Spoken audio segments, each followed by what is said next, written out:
संजीव तोमर जी की जानिब से कमंद चांद सितारों पे डाल सकता हूं, कमंद चांद सितारों पे डाल सकता हूं,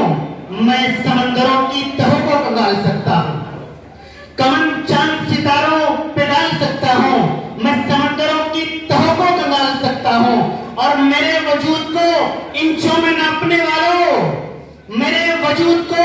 इंचों में नापने वालों, मैं बूंद बूंद से दरिया निकाल सकता हूं। हमारे राष्ट्रीय अध्यक्ष जी ने जो संकल्प लिया है गरीब की सेवा का, मजदूर की सेवा का, किसान की सेवा का, वो संकल्प तमाम भारतवासियों की जिम्मेदारी है। लेकिन हमारे राष्ट्रीय अध्यक्ष जी ने अपने तमाम तर चीजों को छोड़कर, घर बार छोड़कर, अपने तमाम चीजों को, अपने कारोबार को बाला-ए-ताक रखकर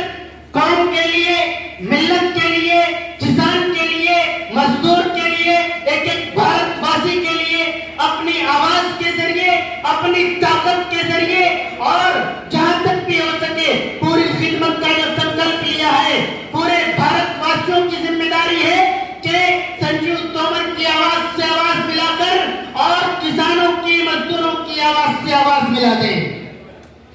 हम वादा करते हैं और छुटमलपुर की धरती से, छुटमलपुर की सरजमीन से संजीव तोमर जी को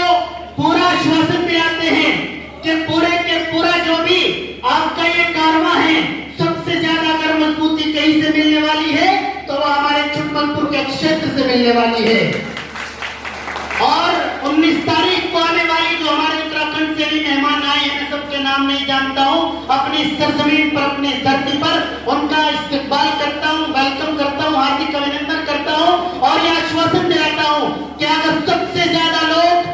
देहरादून की रैली में, देहरादून के उस हुजूम में और देहरादून की, उत्तराखंड के मजदूर किसानों की आवाज में आवाज मिलाने के लिए अगर सबसे ज्यादा लोग कहीं से होंगे तो वो सहारनपुर से होंगे, छुटमलपुर से होंगे।